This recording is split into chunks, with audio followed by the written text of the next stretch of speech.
नमस्कार दोस्तों। आज से हम लोग बायोलॉजी का क्लास भी स्टार्ट कर रहे हैं।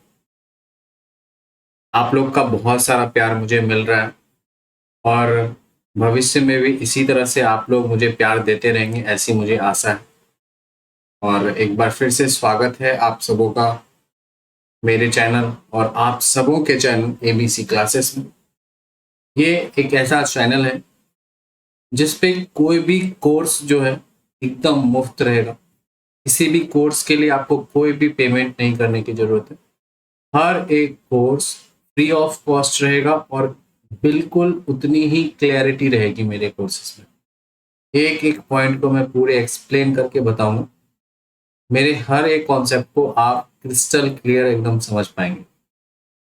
और इसी के साथ आज से हमारा एक नया सीरीज स्टार्ट हो रहा है। इसमें हम लोग बायोलॉजी पढ़ेंगे। ठीक है, बायोलॉजी पढ़ेंगे। और एक बार फिर से मैं अपना परिचय दे देता हूँ। मेरा नाम है राहुल जायसवाल। पिछले 3.5 साल से मैं स्टडी सेक्टर में हूँ, बच्चों को पढ़ा रहा हूँ। और अभी मैं ऑनलाइन आया हूँ और अपने इलाके के बच्चों के अलावा मैं और बाहर के बच्चों से जुड़ना चाहता हूँ ताकि मैं अपने ज्ञान को उन तक भी पहुँचा सकूँ। तो इसी के साथ आगे बढ़ते हैं और सब बायोलॉजी का 5वां चैप्टर हम लोग पढ़ेंगे जो है the fundamental unit of life. क्या होता है फंडामेंटल यूनिट ऑफ लाइफ? किसको बोलते हैं? सेल को बोलते हैं। सेल को क्या बोलते हैं हम लोग? फंडामेंटल यूनिट ऑफ लाइफ बोलते हैं। फंडामेंटल यूनिट ऑफ लाइफ मतलब फंडामेंटल मैंने क्या होता है? बेस। बेस समझते हैं आप लोग? एक घर का बेस क्या होता है? घर कैसे तैयार होता है? पिलर्स से, है ना? एक घर जो तैयार होता है वो क्या चीज से तैयार होता है? पिलर से तैयार होता है। पिलर होता है, उसमें ईंटें लगे हुए होते हैं, उन सब चीजों से घर तैयार होता है। तो उसी तरह से जो ह्यूमन बॉडी है उसका जो बेस है, यानी ह्यूमन बॉडी का जो निर्माण हुआ वो क्या चीज से हुआ है? सेल से हुआ। तो इसीलिए इसको क्या बोला जाता है? फंडामेंटल यूनिट बोला जाता है। यानी एक एक सेल से मिलकर हमारा शरीर बना। ठीक है, जब हम लोग अपनी माँ के गर्भ में रहते हैं तो एक सेल से हमारा हमारा जो ग्रोथ है वो चालू होता है। पहले हम लोग एक सेल रहते हैं, फिर वो सेल की संख्या बढ़ते बढ़ते बढ़ते बढ़ते हम लोग बच्चा का रूप ले लेते हैं। फिर बच्चा माँ के गर्भ से बाहर निकलता है। धीरे धीरे वो बड़ा होता है। फिर हम लोग आगे फिर जीवन को जीते हैं। तो इसीलिए फंडामेंटल यूनिट बोला जाता है सेल को। ठीक है, तो देखते हैं सेल के बारे में और आगे जानते हैं। अगले स्लाइड में हम लोग देखते हैं कि सेल, सबसे पहले सेल के बारे में बताया किसने था, किसने देखा था इस सेल को? तो सेल को देखने का जो एक प्रोसेस है वो बड़ा ही इंटरेस्टिंग है। ठीक है, रॉबर्ट हुक नाम के एक वैज्ञानिक थे, ठीक है, जिन्होंने एक सिंपल माइक्रोस्कोप बनाया। ठीक है, ये वाला जो माइक्रोस्कोप आप देख रहे हैं यहाँ पे, इसको बनाया था। ठीक है, ये जो माइक्रोस्कोप दिख रहा है आपको यहाँ पे, ये माइक्रोस्कोप बनाया था। तो वो अपने माइक्रोस्कोप को टेस्ट करना चाहते थे कि मेरा माइक्रोस्कोप काम कर रहा है कि नहीं कर रहा। तो वो अपने घर से बाहर निकले कोई भी चीज ढूंढने के लिए जिसको कि वो माइक्रोस्कोप के अंडर देख सके। तो उनको क्या दिखा? उनको सामने एक सूखा हुआ पेड़ दिखा। तो उसी का छाल वो उखाड़ करके ले आए और उसको माइक्रोस्कोप के नीचे रख करके देखा उन्होंने। जब उन्होंने देखा तो उनको हनी कॉम्ब्स, यानी हनी कॉम्ब समझते हैं आप लोग? हनी कॉम्ब मतलब मधुमक्खी का छत्ता। तो मधुमक्खी के छत्ते में जिस तरह से कंपार्टमेंट बने हुए थे, वही कंपार्टमेंट उसको उसमें दिखाई दिया। उनको उसमें दिखाई दिया। किसमें दिखाई दिया? वो जो सूखा हुआ पेड़ का छाल लेकर के वो आए थे उसमें दिखाई दिया। ठीक है, तो दिखाई दिया तो उन्होंने क्या बोला? उन्होंने बोला कि ये जो छोटे छोटे कंपार्टमेंट्स हैं उनको क्या नाम दिया? वो उनको उन्होंने नाम दिया सेल। क्या नाम दिया? सेल नाम दिया।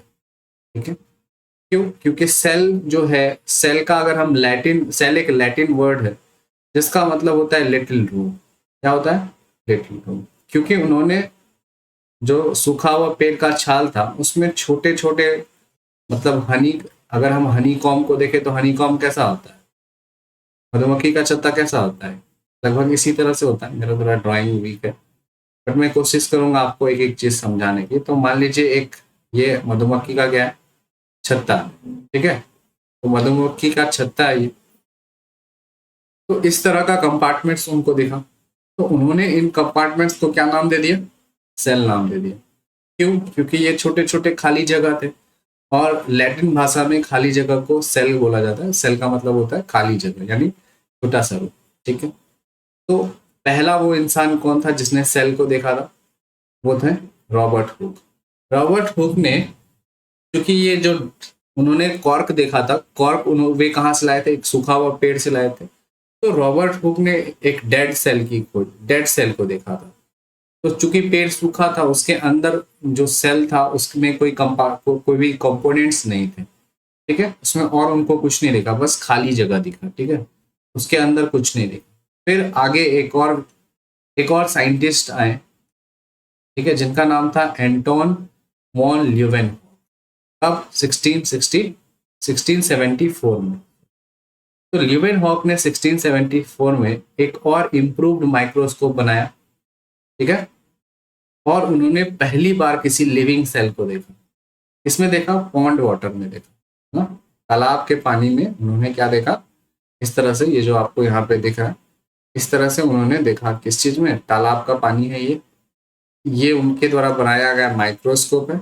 इसी माइक्रोस्कोप के जरिए उन्होंने तालाब के पानी में क्या देखा, इस तरह का एक स्ट्रक्चर देखा उन्होंने, ठीक है। तो इन्होंने क्या बनाया, इन्होंने और इम्प्रूव माइक्रोस्कोप बनाया, ठीक है। और पहला पूछेगा, पहला सेल का खोज किसने किया? रॉबर्ट हुक ने किया, ठीक है। लेकिन पहला लिविंग सेल का खोज किसने किया? तो ल्यूवेन हॉक ने किया, ठीक है।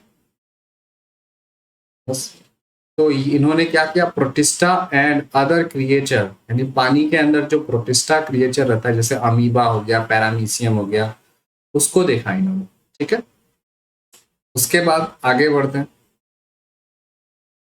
तो अब हम सेल के अंग के बारे में पढ़ेंगे, है ना। एक्चुअली इसके बाद जो खोजा गया उसके बारे में पढ़ रहे हैं हम लोग यहाँ पे।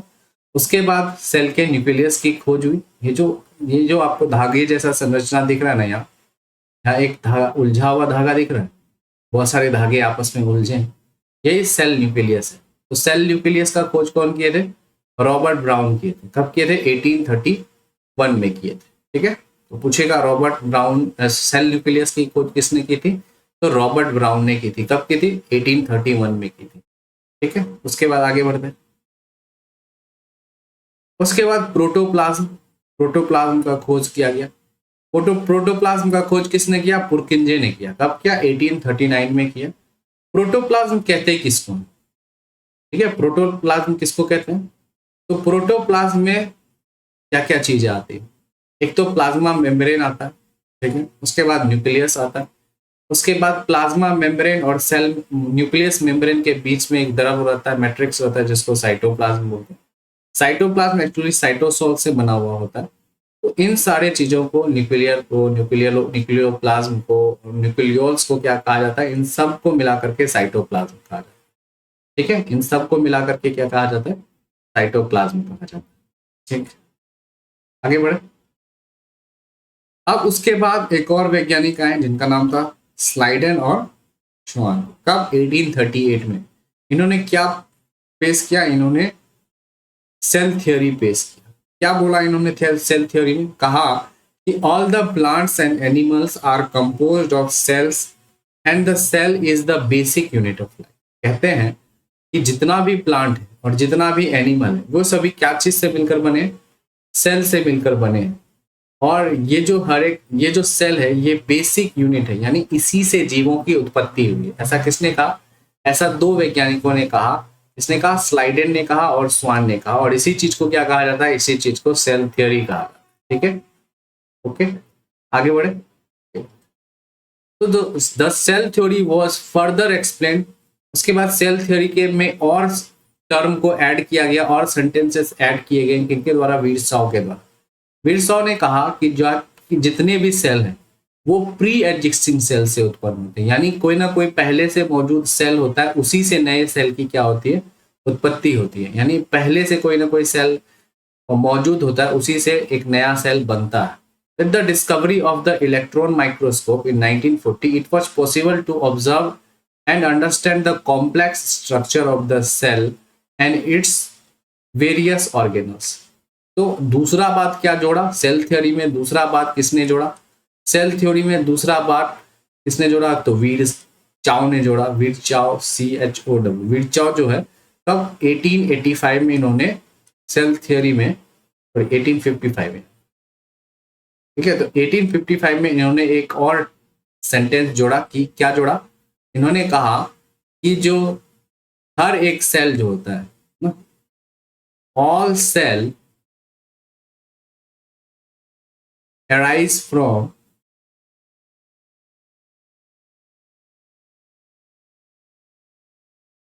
pre-existing cells, pre-existing cells,